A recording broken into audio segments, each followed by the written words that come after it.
Good evening. Welcome to this edition of Turnaround Marriage Live. We are so excited to dive in today about something that we're really passionate about. In fact, we just walked in the door from date night and we just decided we just need to go share what's on our heart tonight. And if you're out there and this title resonates with you, that idea, like, have you stopped dreaming about what could be?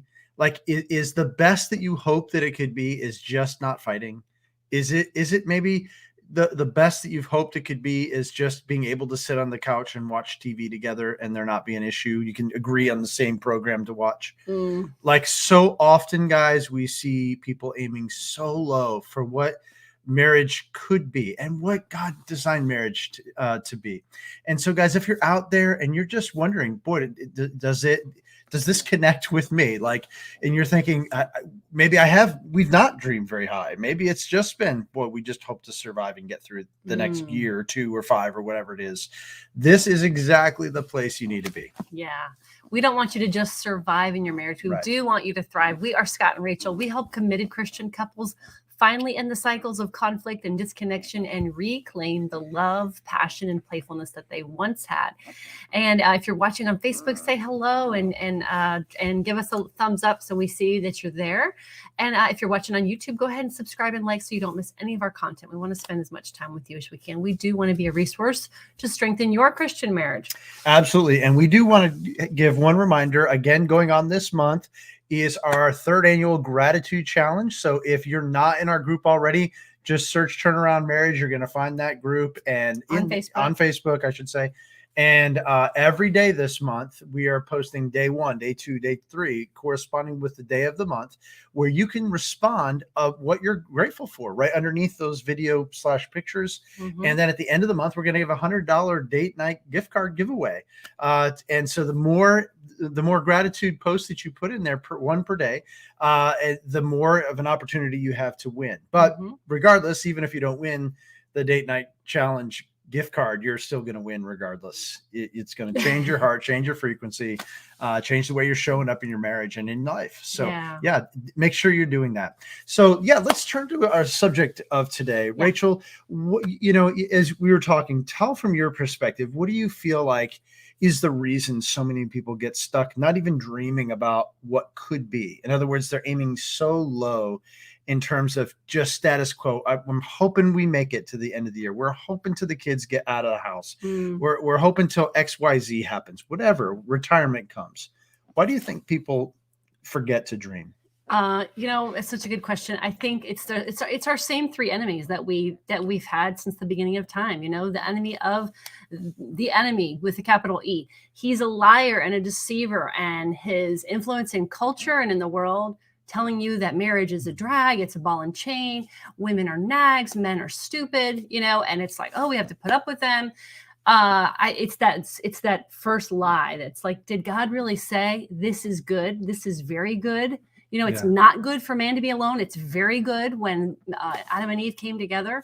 And so it's that first lie. And then of course, it's the world. It's the influence of the world and just culture in general saying, marriage is not good. Do what you want. You can be in charge of your own life. There's no rules that really apply to you. And then of course it's our own inward sinward bent, right? We want our way. We want our way in the marriage, and it's easy to get sidetracked and forget the purpose of marriage and forget about what in the world God gave us this beautiful gift for. Yeah, you're so right. And I think what does tend to happen, the patterns that we see, our communication starts to break down over time and things happen and there's conflict and couples don't know how to navigate that or they've tried and it doesn't seem to be working, or they're approaching it as they would want, like as a man, they approach their wife expecting her to respond and have the same needs as him and vice versa.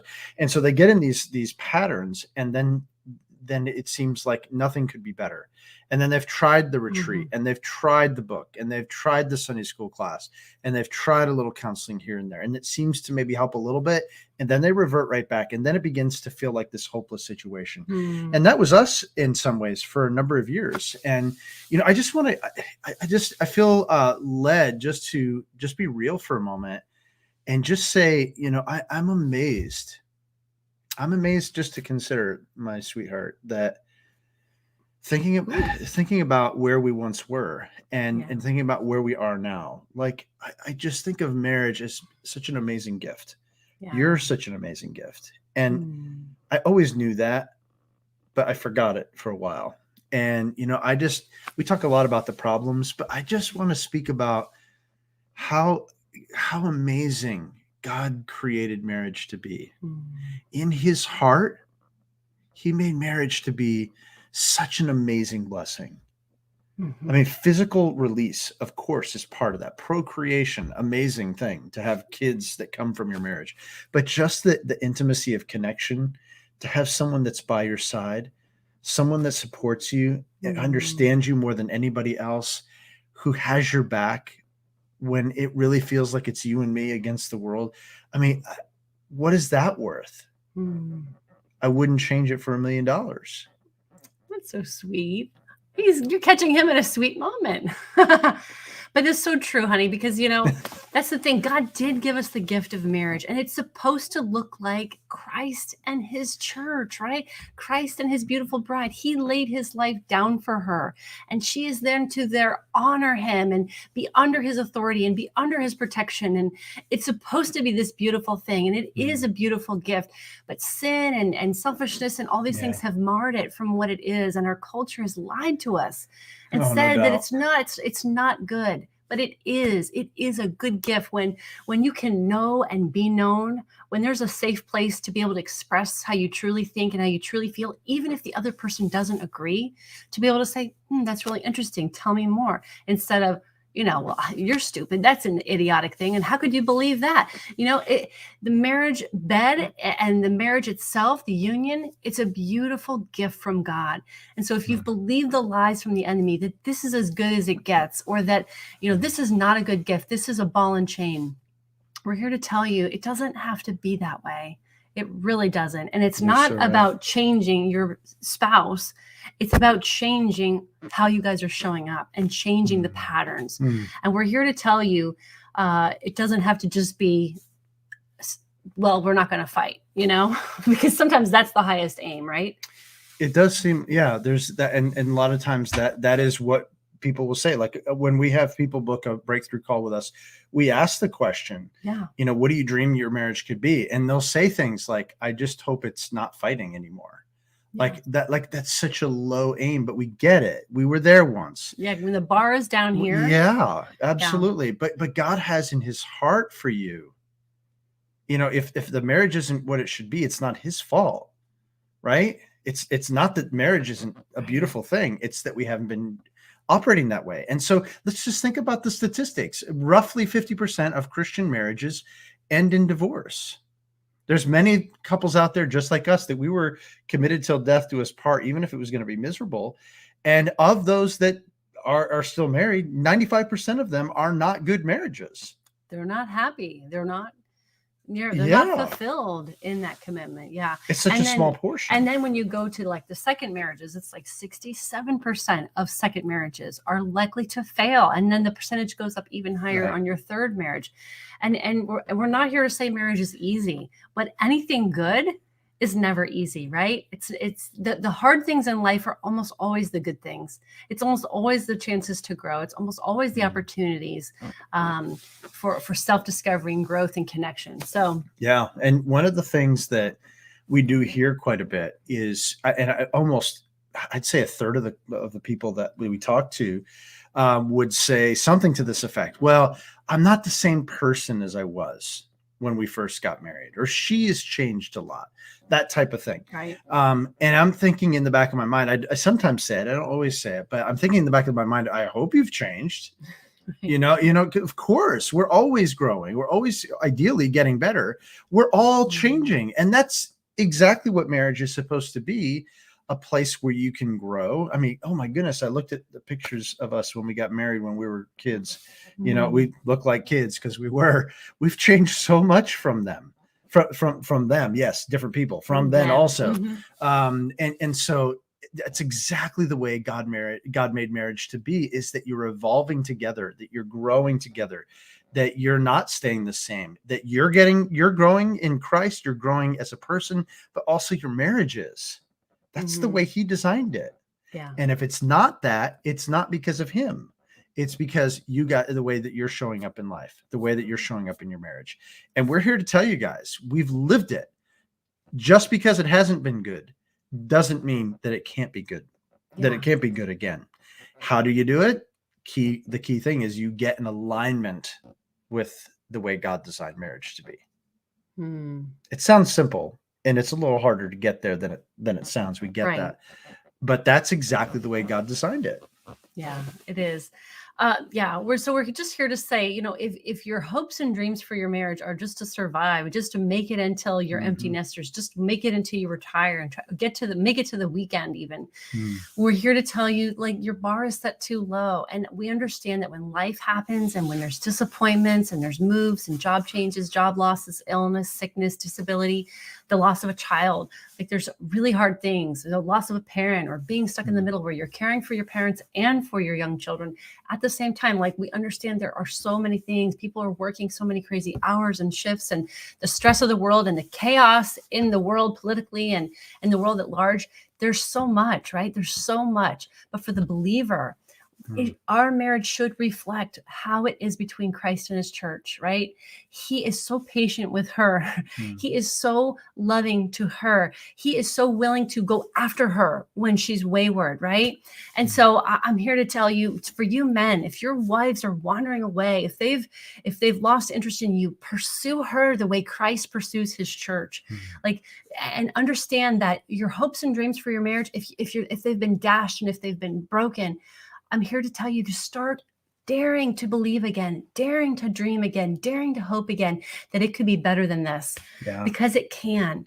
Our God is a God of redemption, of renewal, of restoration. That is who he is. That is what he does. That is what he is good at. Amen. And so, you may be in a situation where you need someone close to walk with you. And that's what we do. That's who we are. And that is who we are. And I would stack on top of that. One of the things we say to our clients very frequently is, we're not here to improve your marriage.